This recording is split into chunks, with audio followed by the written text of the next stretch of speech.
Good morning, guys. It is 11:23, and today Grandpa and I are going to look at a Subaru. So, if y'all are unaware, I am looking at getting a new car for under $14,500. That was the limit that my grandpa gave me for my birthday, and this car comes in at that. It's got good gas mileage. It's got good miles per gallon, and there's a lot of other things that are great about it. But I emailed the seller today, or actually it was on, I want to say it was Saturday. It was either Friday or Saturday. I think it was Saturday though. And just to make sure that the car was still available, and it is, he emailed me back today at about, well, it was about 10 o'clock, I'd say, about an hour and a half ago. He said it was still available, so we made an appointment for 4 o'clock, and we're gonna go check it out, see if it's something that I want to test drive. If it is, gonna test drive it, and we might be coming home with a car today, or we might not. We'll see.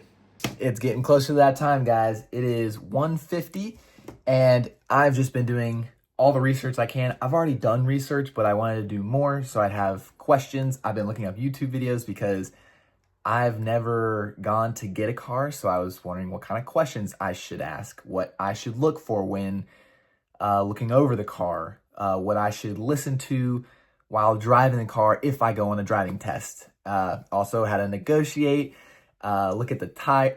I've looked at a bunch of things, and but I'll just go ahead and tell you. So some of the questions that I'm going to ask, I need to know the maintenance history that was not online. So I really want to get that because I want to know where it's from. Because if it was in North Carolina, then there could be, like in Western North Carolina, there could be some flood damage. And, that could cause electrical issues that may not appear when I'm checking out the car. What inspections were done before it was put on the market? Where is the car from? That goes with the maintenance history, like I just said.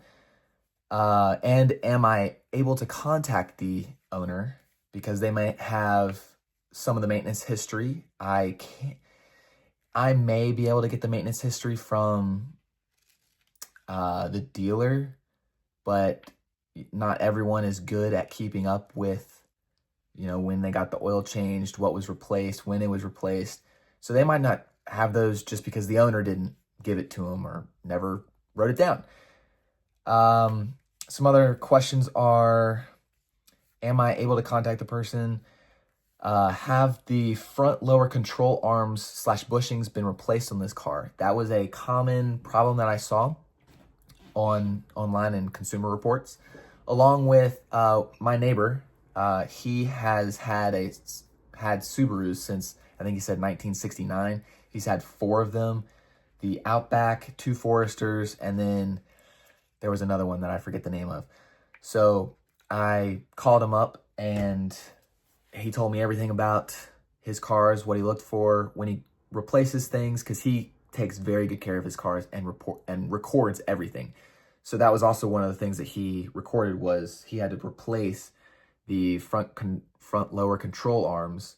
I think, well, it was at separate times. He had to replace both sides, and they were around my car's mileage, 87,200 miles. So that is something to take into consideration, that if they haven't replaced them, I might have to get them replaced sooner than later. Or I might not ever have to replace them. He does have different cars. He doesn't have an Impreza. So you got to take that with a grain of salt, but Subaru uses a lot of their designs in, like, a lot of the same things in just different cars. So I got to think about that. And then my last question will be, when were the brakes last replaced? And that's just, kind of a to know thing. And that's going to be along with the maintenance history. So they might not have that. I might just have to look at it and see how worn down the pads are. So something, I also have a section of inspect. So when I go look at the car, what am I going to be looking at? I'm going to be looking at the tire tread. I want to make sure the radio works. Like my car right now, the 2002 Nissan Xterra, the wiring in that's all messed up. So I don't really have the radio. It worked for a little while, and the speakers are almost like spitting, and cutting in and out. So I want to make sure those are good because I want a good radio. I want some good sound system. I'm going to be blasting the AC and heat to make sure they work and that the car can handle it. I also want to look at the touch screen. The pictures from online, there was something around the edges. I'm not sure what it was. It might have just been a glare or something, but I still want to check it out, make sure the touchscreen works all fine and good. Of course, like anything, I want it to work well. Windows, being able to go up and down without failing, I guess. Right now I'm on my car, my 2002 Nissan Xterra. The window on my right, the passenger window, it goes up really slow and you can hear it struggling. Sometimes I have to like put my hand on it, pinch it, and like pull it up just so it'll go a little faster. So I want to make sure the window motors are okay. I got to look at the oil cap underneath because this is something my dad told me. But if it's had problems and it's gunked up, they might have cleaned the bottom of the cap, or they might not have, and you might be able to see the residue. And that's something to look at and make sure that they give you all the information on that. I need to look under the car for leaks. I want to look at the battery year, just because they last, 2, 3 to 5 years, something like that. And I want to see when I might have to replace that. I also want to ask about the alignment, and if I do decide to test drive this car, I'll have the steering wheel, and I'll make sure that if I let go of it on the road, that it doesn't pull to one side or turn itself. So I want to make sure it goes perfectly straight. And then I want to ask about any warranties that it has. This was something that Grandpa told me about, and apparently that dealerships will give you some like 30, 90, 60-day warranty. I don't know much about that, so I'll have to ask him about that, or he'll have to ask about that. We'll get it all figured out. And then oh, hold on. I'm getting a call. I'll be right back. All right, that was actually my neighbor, and he was doing a little bit of extra research for me, which is very nice of him. And he actually unveiled something. So the Consumer Reports for the 2017, they redid the Impreza from 2017 to 2023, I think he said. And the likelihood of the owner buying them again was 1 out of 5. So that's only 20%. That's not very good. I haven't seen that on any of the things that I've been looking up. So that's very good information to have. Definitely something to think about. I don't know what the problem could be with that. I don't know if that's because it was unreliable, but I've looked at the reliability of those things and they're very good, very high.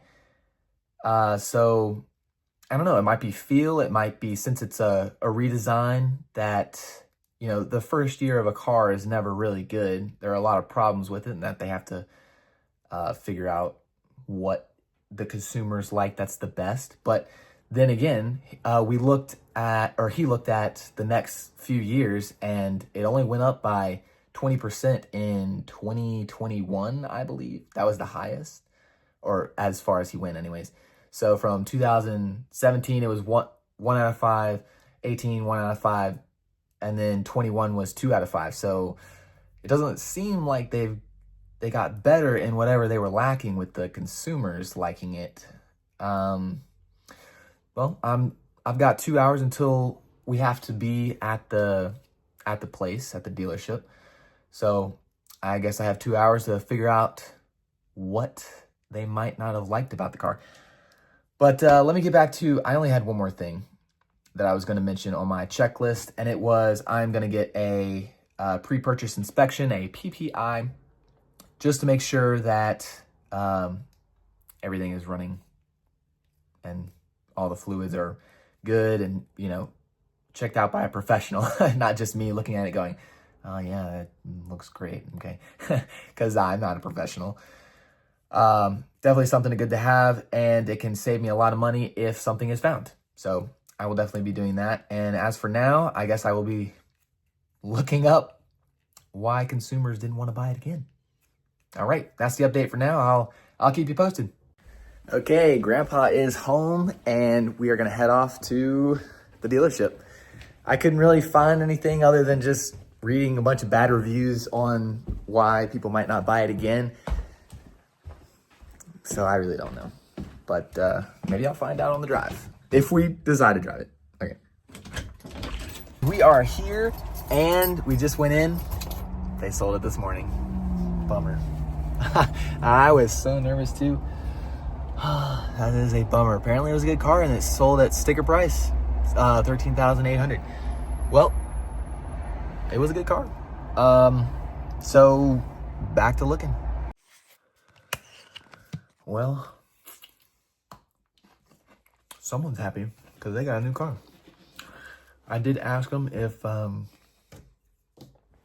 what it sold for, and it was the exact sticker price. So either the people didn't ask for any off or they did just price it really well. So that was the only thing I asked them. I wish I would have asked them what time. I'm not sure when I saw this car, but they were closed over the weekend, so couldn't go in. Well, better luck next time. There is a car out there. I just gotta find it. Back to looking. Well, guys, I've been looking at cars for the past few hours since I got home. See, I got everything I need to leave, actually. For my basketball game at 7. It's 6:01. But golly, I am bummed about that car. That was a good car. Usually the cars that I'm looking at, they're mostly older cars, especially for the Honda Civics and Toyota Camrys. Those cars are just so good that you can't find any newer ones. And like with that car, with the Subaru that I was going to look at today, it just had it had a lot on it. Okay, for a great price, and it had good mileage on it. Some of the little things that I liked that not a lot of other cars have are the floor mats. The floor mats were solid rubber. They were beautiful floor mats. And you don't really think about floor mats that much. But the ones that I continually see in the other cars that I'm looking at are just the carpeted, all right mats. And that's fine. But when you look at it, the Subaru that I was looking at today, those floor mats were just amazing. Even the rims were cool. I mean, that's not really something that I care that much about. But when you go back and look at other cars, it's just not as cool. It also had heated seats. It had a moonroof. Very clean inside. I am very disappointed about that car. The fact that I didn't even get to see it in person, man, I am bummed. I also like that it was that it had more room in the trunk. I kind of would like my car right now, my Nissan Xterra. Car right over there. It's a bigger car. It can fit a lot of stuff, and I like that. So the Honda Civics and the Camrys, they are compact cars. They are not meant for hauling stuff. But I still like the option to be able to carry a little bit more. And that Subaru had a pretty big trunk. So I know I'm not supposed to get I say not supposed to. I can if I want. But, I just found that car a couple days ago. But I put in a lot of research and, well, I am very disappointed. I really wanted that, or at least to look at it and see if it was a good car to get. And I put the feelings into it because I was really excited about it. And now that I don't even get to look at it, I'm bummed. And I haven't found anything close to the Subaru yet in terms of everything that it had. So that's also not as awesome. Man, that's a big bummer, guys. But oh well. It wasn't the car for me, obviously, but it was the car for that other person. Oh well. Can't dwell on that. Gotta find another car. So that's what I'm gonna do, and I'll just keep looking. I'll look every day. Maybe skip a day or two, you know, because there are new cars coming in all the time. Just got to be ready. And, well, the more I look, the more, what am I? Well, the more that I look, the more that I'll be able to look at a car and tell if it's good right off the bat. You know, I'll know all the troubles with all the different types of cars that I'm looking at. So it won't take as long to look at something and make sure it's quality and good and all that stuff. So, I mean, yeah, it'll just take some time. But I want to make sure I get the right thing, you know. I'm going to have this car for maybe another 8 years, maybe 8 or 9, maybe 10. I don't know. Got my last car, my Nissan Xterra, at 130,000 miles, and it lasted 9 years. I don't really drive that far. The farthest I had ever driven was to Wisconsin. I think that was 1,200 miles and then 1,200 miles back. So that was the biggest trip it had ever been on. Okay. I guess it's time to leave. Oh, wait. I wanted to see if I had a banana left. And I do not. All right. Oh, well. Worth the shot of looking. Got to make sure I have my shoes in the car. Oh, I need a sweatshirt. It's a little chilly out.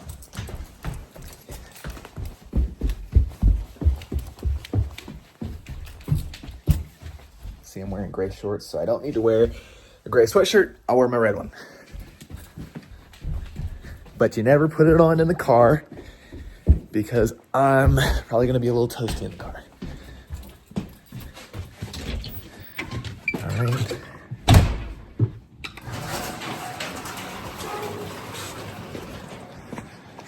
Check Grandpa's car to make sure my shoes aren't in there. Yep, they're not. Keys. Well, got all beauty still.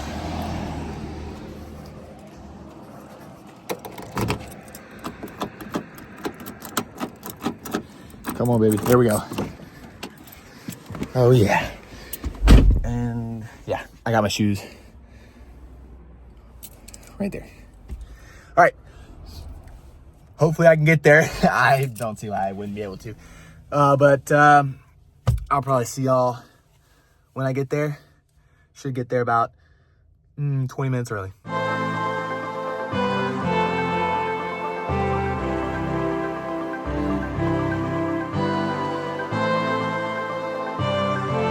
Okay, I am late. It is 58 and there was a crash on the way, which meant I had to go backtrack. And I mean, they closed off all 5 lanes. So I'm on my way. See y'all after. Woo! I got in there right at tip-off and missed about 2-3 minutes, but it wasn't enough to like make any damage or anything. We didn't play before. We have a sub who's just there just in case. Like, he never plays kind of person. It's literally just in case we need one more, just to kind of have another body out there. And he knows it. he's there for the shirt. We did not win. We lost by, I want to say 15, and it was against the same team we lost to like 3 weeks ago. This time we did not have Jason, which is, you know, I'd say he's our best player. He's at the Duke game watching Cooper Flagg play his last home game at Duke. You know, I'd probably do the same. I am not as upset about this one because I played much, much better. I did not get but maybe 6 or 7 points scored on me. I did a phenomenal, in my opinion. I did way better than last time. Last time I felt like I was a baby just getting pushed around. I came with a different mentality this time. I played a little on the rough side this time. I wasn't gonna get pushed around again. So I made sure of that, and I had a great time. I was the rebounder. I was going in for everything. I was pushing, I was shoving, I was getting my spot. And actually, I don't have any on my fingers, but drew blood on the top of the head. It's kind of like up here. I can feel it because the blood has dried, and it's stiff, like the hair is stiff. Will came over and looked at my head. Oh, actually, it's still a little bloody. Will came over and he was looking at my head to see if he could find it, because I wanted to see if I was bleeding, and I couldn't quite find it with my finger. And when I looked up, the red shirt guy was there, and the red shirt guys are like the supervisors who come over and make sure you're okay and everything.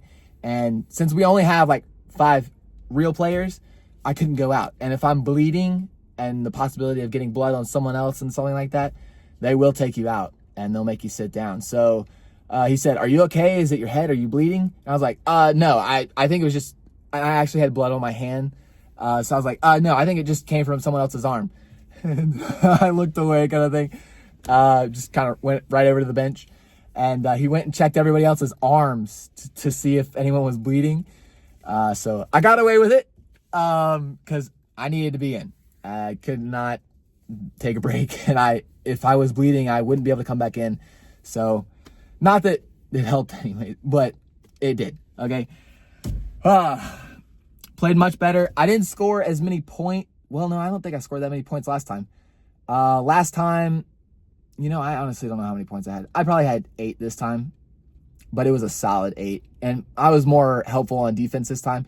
We made so many more threes. So last time we played against this team, we made 1. And that was that's devastating.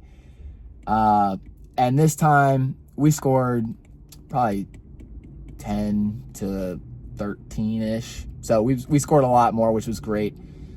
We started by playing zone, which we did really well. And then we switched to man, and second half kind of just got away from us. I don't know what happened. They had a streak that they scored it was probably like 12-0, and we just unfortunate. So that's the gist for tonight. I have never lost 2 games in a season ever. Out of all my years here playing basketball, I've only ever lost, including these 2, 3. That's insane. But then that's also a testament to how little very good teams there are. My team is no sweat. I mean, we are no walk in the park. We are a tough team. And they're also a good team. But usually the competition since there are so many days, all the really good teams are spread out over all those days. And it's very rare that you get 2 great teams in the same bracket. And that's why generally the best teams go undefeated. So looks like they get that title for our time slot, our league, and we're staying strong at 2-2. That sucks. But anyways, I had a great time. I think my team had a great time, and I know Jason's having a great time because he's watching the Duke game. So I'm gonna leave it there. I'm actually probably not gonna talk anymore for tonight. I gotta go home, go to bed. Well, take a shower, go to bed, eat something, and then dude, ran that light. And then go to bed so I can wake up early. Tomorrow's start time's at 4:30, which means I gotta be up at 3:30. All right, thank you guys for watching. Hope y'all enjoyed, and I'll see you tomorrow.